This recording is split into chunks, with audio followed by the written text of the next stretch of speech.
Salut et bienvenue à tous, content de vous retrouver pour une nouvelle émission d'Afrobasket, le numéro 265, dont je vous propose de regarder le sommaire. C'est parti!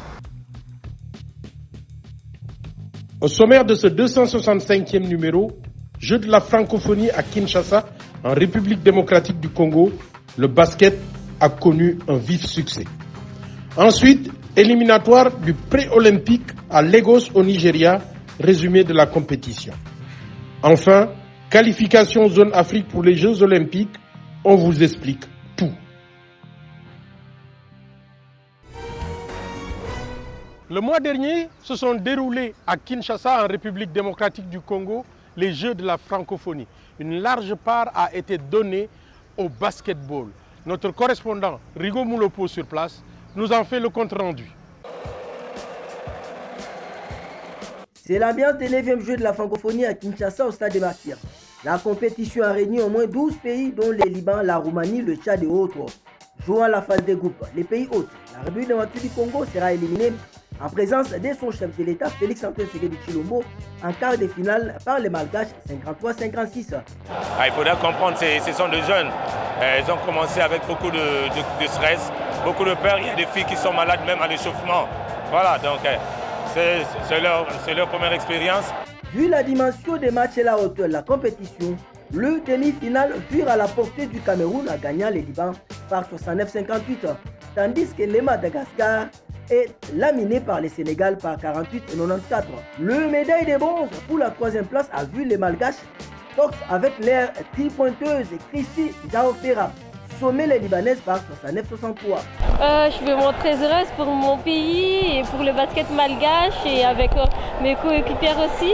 On a travaillé très dur et on a rencontré beaucoup de difficultés avant d'avoir cette médaille de bronze. La bataille de deux lions d'un côté, la Teranga, et de l'autre, Indotable, montre à suffisance la force de la capitaine, la Lyon de Teranga, en faisant la démonstration de son évolution au Portugal, dominant ses matchs dans tous les cartons, en récoltant la médaille d'or pour son pays. Au début c'était difficile, mais alhamdoulilah on a géré avec les coéquipiers et les coachs aussi.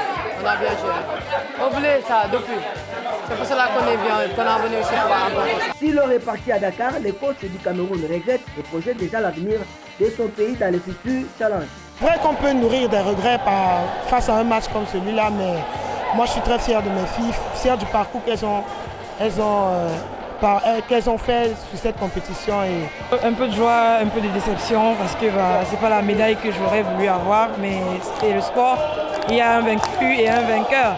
Donc on digère, on essaie de digérer, c'est pas facile, mais on essaie de digérer et de passer à autre chose, revenir plus fort. Pour une première, les dirigeants sportifs sont fiers de voir l'évolution des basketteurs de la RDC Event sortir 5e dans cette compétition. Nos filles jouent pour la première fois dans l'équipe nationale. Nous pensons qu'après avoir affronté le Tchad, la Roumanie et le Liban, normalement, ils ne devaient plus avoir peur d'un autre adversaire. Donc nous pensons que le staff technique et les athlètes vont capitaliser tout cela. On retiendra que la RDC organisait ses 9e Jeux de la francophonie sans une meilleure préparation, malgré la construction des 3 stadiums de basketball sans l'œil des faits sportifs.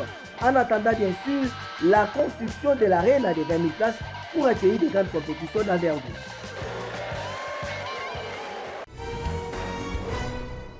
Les éliminatoires des Jeux pré-olympiques pour le continent africain se sont déroulés à Lagos, au Nigeria. Notre correspondante Joël Bogbis nous en fait le compte-rendu. Le Cameroun s'est qualifié pour le tournoi pré-olympique en s'imposant en finale face au Sénégal, 80-74. Une première depuis 2008. C'est d'ailleurs la première fois que les Lions indomptables de la Balle Orange remportent un tournoi continental. Le Cameroun rejoint la Pologne, le Bahreïn, la Croatie et les Bahamas comme les premiers qualifiés pour le tournoi pré-olympique qui aura lieu en 2024. Le Sénégal a dit adieu à ses rêves de Jeux olympiques. Malgré sa brillante performance en début de tournoi, le Sénégal a perdu son unique chance de participer aux Jeux olympiques de Paris après sa non-qualification pour la Coupe du Monde 2023.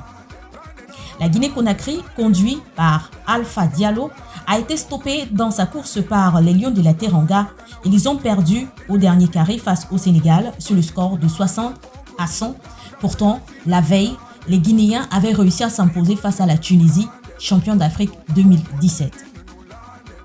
Le Mali aura tout essayé dans le tournoi de qualification pré-olympique après une première défaite concédée face au Sénégal, 74-71.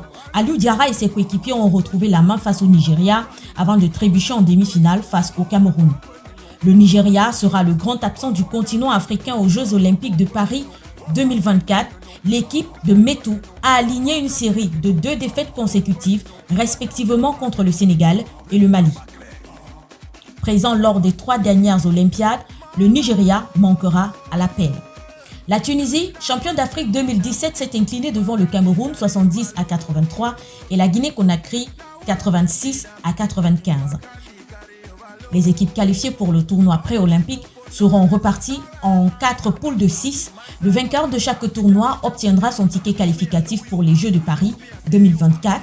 La Coupe du Monde permettra d'attribuer 7 tickets, 2 pour les Amériques, 2 pour l'Europe, 1 pour l'Afrique, 1 pour l'Asie et enfin 1 pour l'Océanie. Découvrons maintenant les meilleurs gestes de cette compétition avec le top 5.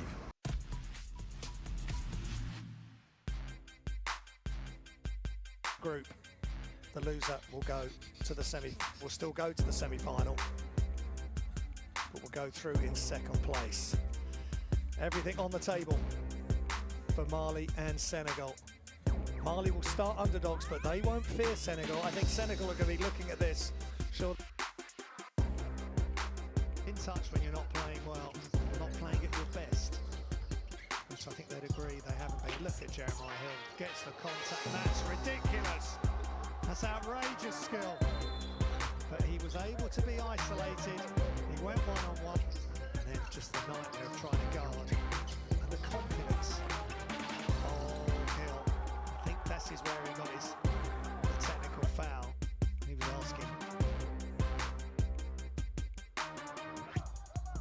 Well, I'll leave you with the highlights.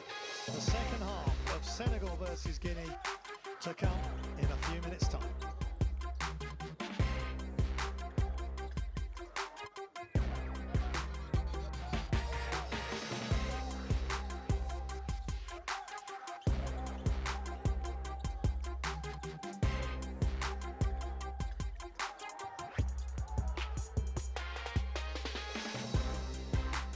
At Colorado State University. Done 4 years, may of course do a 5th. We shall see. I think he's played for 4, so he will complete. Interested to see his progress. There's a dunk. And now Cameroon on the run. And there's only a couple back, and they throw it off the backboard. Keeps calm as well, and he's the guy that's leading a lot of their team huddles. And watch this, as Hill just loving the hoopla. Une question reste toujours posée, à savoir qui se qualifie et comment on se qualifie pour les Jeux Olympiques. Malik Dao nous en donne l'explication. Après avoir brillamment remporté le tournoi de pré-qualification olympique au Nigeria, afin d'avoir accès au tournoi de qualification olympique, voici ce qui attend désormais les Lions indomptables du Cameroun. Comme les 5 vainqueurs de ces tournois de pré-qualification olympique sur chaque continent, les joueurs du coach Alfred Aboya participeront en 2024 au tournoi de qualification olympique cette fois-ci. Ces TQO mettront aux prises 24 équipes réparties en 4 poules de 6 tirées au sort. Le vainqueur de chaque tournoi sera qualifié pour les Jeux Olympiques de Paris 2024. La route est donc encore longue pour les Camerounais, contrairement à ce que plusieurs ont pensé après la victoire de Lagos. Pour l'instant, seule la France, en tant que pays organisateur, est qualifiée pour les JO 2024. La Coupe du Monde permettra d'attribuer 7 tickets, dont 2 pour les Amériques, 2 pour l'Europe, 1 pour l'Afrique, 1 pour l'Asie et 1 pour l'Océanie. Pour l'Afrique, ce ticket sera attribué à la sélection qui aura obtenu le meilleur classement lors de la Coupe du Monde. Les 4 autres seront reversés dans le TQO et rejoindront le Cameroun pour essayer de glaner leur place pour Paris 2024. Chez les dames, il y aura aussi un tournoi de préqualification olympique qui mettra aux prises les 6 sélections les mieux classées du dernier Afrobasket Dames dans un pays restant à déterminer. Les 2 meilleures sélections participeront donc au tournoi de qualification olympique. L'Afrique aura donc bel et bien des représentants au JO de Paris 2024. En quel nombre? C'est l'équation à plusieurs inconnus, car hormis la qualification directe du pays africain le mieux classé lors de la présente Coupe du Monde, les autres devront continuer de batailler aussi bien chez les dames que chez les hommes.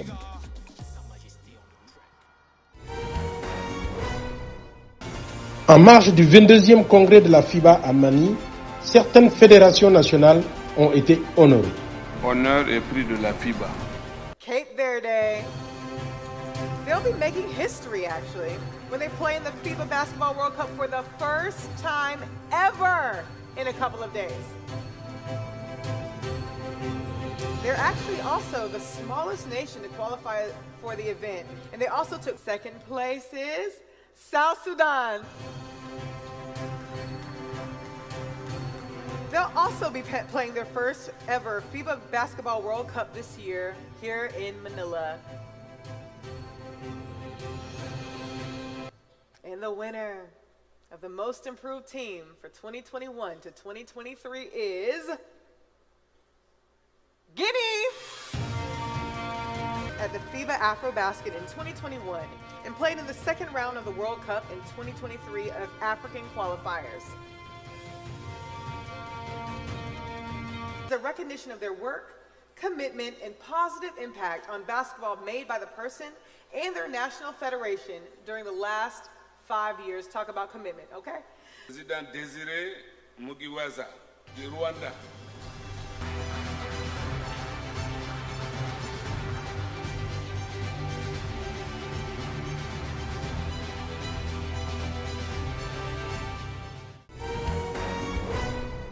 Voilà, Afrobasket, c'est fini. Restez fidèles à la suite de nos programmes. Au revoir.